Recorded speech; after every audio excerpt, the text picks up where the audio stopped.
નમસ્કાર. આજે આપણે ઇતિહાસના પાનામાંથી એક એવી ગાથાની જીવંત કરીશું જે શૌર્ય, સ્વાભિમાન અને અડગ વફાદારીની છે. આ કહાણી છે કચ્છના એક એવા વીરની જેની બહાદુરી દિલ્હીના શહેનશાહના દરબારમાં પણ ગુંજી ઉઠી હતી. આ છે નોડો ડાંગરની ગાથા. જુઓ, જૂના સમયમાં કહેવાતું કે આહિરનો આશરો અને આહિરની નમક હલાલી. આ ખાલી કહેવા પૂરતું નહોતું, આ તો ગુજરાતની ધરતી પર જીવાતો એક સિદ્ધાંત હતો. અને આપણા આજના નાયક આ જ સિદ્ધાંત પર પોતાનો જીવ આપવા પણ તૈયાર હતા. સવાલ એ છે કે જ્યારે આવી વફાદારીની પરીક્ષા કોઈ સામાન્ય જગ્યાએ નહીં પણ હિન્દુસ્તાનની સલ્તનતના કેન્દ્રમાં ખુદ શહેનશાહની નજર સામે થાય, ત્યારે શું થાય? ચાલો આ અદ્ભુત ગાથામાં આપણે સાથે મળીને ઊંડા ઉતરીએ. તો આપણી વાર્તાની શરૂઆત થાય છે કચ્છની ધરતી પરથી, જ્યાં શાસક હતા રાવ દેશળ અને એમના પડછાયાની જેમ એમની સાથે રહેતા એમના પરમ વિશ્વાસુ રક્ષક નોડો ડાંગર. આ સંબંધ કેવો હતો ખબર છે? રાવ દેશળ શાસક જરૂર હતા, પણ એમની અસલી તાકાત તો નોડો ડાંગર હતો. એક વગર બીજો અધૂરો હતો. રાવને રાજ ચલાવવા નોડાની સલાહ અને સુરક્ષા જોઈતી, અને નોડા માટે તો પોતાના સ્વામી પ્રત્યેની વફાદારી જ બધું હતું. અને એટલે જ જ્યારે રાવ દેશળ શહેનશાહ અકબરને મળવા દિલ્હી જવા નીકળ્યા ત્યારે નોડો ડાંગર એમની સાથે જ હતો.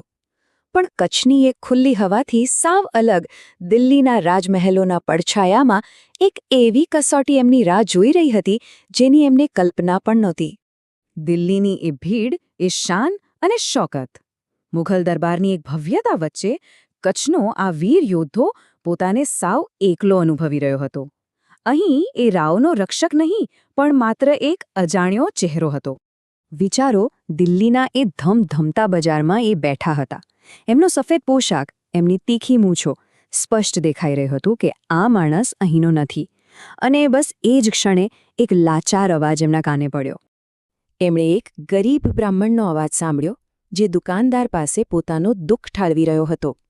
એ કહી રહ્યો હતો કે કેવી રીતે શહેનશાહનો એક સેનાપતિ અયુબ ખાન આજે રાત્રે એની દીકરીને જબરદસ્તી ઉઠાવી જવાનો હતો. બસ આટલું સાંભળતા જ નોડાનું લોહી ઉકળી ઉઠ્યું. ભલે એ દિલ્હીમાં હતો, પોતાના રાજથી સેંકડો માઇલ દૂર, પણ એનો ક્ષત્રિય ધર્મ હજી જીવતો હતો. એ તરત જ ઊભો થયો અને બ્રાહ્મણને વચન આપ્યું. અને પછી એ રાત્રે જ્યારે આખું દિલ્હી શહેર ઘસઘસાટ ઊંઘી રહ્યું હતું, ત્યારે નોડો ડાંગર પોતાનું વચન પાળવા માટે એ બ્રાહ્મણના ઘરની બહાર અંધારામાં રાહ જોઈ રહ્યો હતો. અને પછી જે થયું એ તો ઇતિહાસ બની ગયું. જેવો અયુબ ખાન આવ્યો, પડછાયામાંથી નોડો બહાર આવ્યો. અયુબ ખાન પોતાની તલવાર મ્યાનમાંથી કાઢે એ પહેલાં તો એક જ ઝાટકે નોડાએ એનું માથું ધડથી અલગ કરી નાખ્યું. અને આ બધું જોનાર બીજું કોઈ નહીં, પણ વેશપલટો કરીને પોતાના સેનાપતિનો પીછો કરી રહેલા ખુદ શહેનશાહ અકબર હતા. શહેનશાહને પોતાની સામે જોઈને પણ નોડાની આંખનો પલકારો ન ફરક્યો. એણે ગર્વથી કહ્યું, હું રાવ દેશળનો નોડો ડાંગર છું, અને યાદ રાખજો, તમારા રાજમાં જો કોઈ દીકરીની અબરૂ પર હાથ નાખશે તો એના આ જ હાલ થશે. નોડાની આ નિડળતા અને સિદ્ધાંત નિષ્ઠા જોઈને અકબર ગુસ્સે થવાને બદલે એટલો પ્રભાવિત થયો કે તેણે રાવ દેશળ પાસેથી નોડાને પોતાની સેવામાં માંગી લીધો. હવે સ્વામીનો આદેશ હતો, એટલે નોડાએ દિલ્હીમાં રોકાવું પડ્યું, પણ એનું દિલ તો કચ્છમાં જ હતું. પણ નોડાના સિદ્ધાંતોની અસલી કસોટી તો હજુ બાકી હતી, અને આ વખતે એ પરીક્ષા આખા મુઘલ દરબારની સામે થવાની હતી. બન્યું એવું કે એ દિવસે ઈદ અને ગીતા જયંતિ બંને હતા. નોડાએ જોયું કે કસાઈઓ ગાયોને કુરબાની માટે લઈ જઈ રહ્યા હતા. બસ નોડાથી રહેવાયું નહીં. એણે તલવાર ખેંચી અને ગૌહત્યા અટકાવી દીધી. આ તો સીધે સીધું શહેનશાહના હુકમનું અપમાન હતું.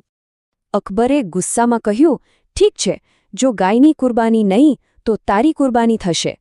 તને આ ભૂખ્યા સિંહના પાંજરામાં ફેંકી દેવામાં આવશે, એ પણ નિશસ્ત્ર.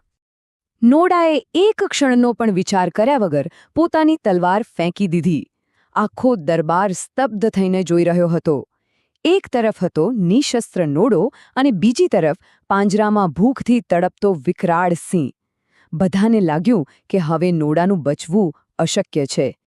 જેવું પાંજરાનો દરવાજો ખુલ્યો, સિંહે સીધી નોડા પર છલાંગ લગાવી. એક જ ઝાટકે નોડાને જમીન પર પછાડી દીધો. પણ નોડાની તાકાતનો કોઈને અંદાજ નહોતો. એણે પોતાની પૂરી તાકાત લગાવીને એ વિશાળ જાનવરને પોતાના પરથી દૂર ફેંકી દીધું. સિંહ ફરીવાર હુમલો કરવા આગળ વધ્યો, પણ આ વખતે નોડો તૈયાર હતો. એણે પોતાના વસ્ત્રો ફાડીને એમાં છુપાવેલો એક નાનો કટાર, જેને કાંતો કહેવાય, એ બહાર કાઢ્યો. આ છેલ્લો દાવ હતો. અને એ નાના એવા હથિયારથી વીજળીની ઝડપે એણે સિંહના ગળા પર છેલ્લો પ્રહાર કર્યો. સિંહ ત્યાં જ ઝડી પડ્યો. આખા અખાડામાં સોપો પડી ગયો. લોહીથી લથપથ નોડો ડાંગર વિજયી બનીને ઊભો હતો. શહેનશાહ અકબર આ અવિશ્વસનીય દૃશ્ય જોઈને સ્તબ્ધ થઈ ગયા હતા. એક માણસ એક ભૂખ્યા સિંહને હરાવી દે, એ પણ લગભગ ખાલી હાથે. એમની પાસે પ્રશંસા સિવાય કોઈ શબ્દો નહોતા. અકબર પોતાની ગાદી પરથી ઊભો થઈ ગયો અને બોલ્યો, શાબાશ નોડા, શાબાશ, તારી વીરતાને સલામ. માગ, આજે તું જે માગીશ એ તને મળશે.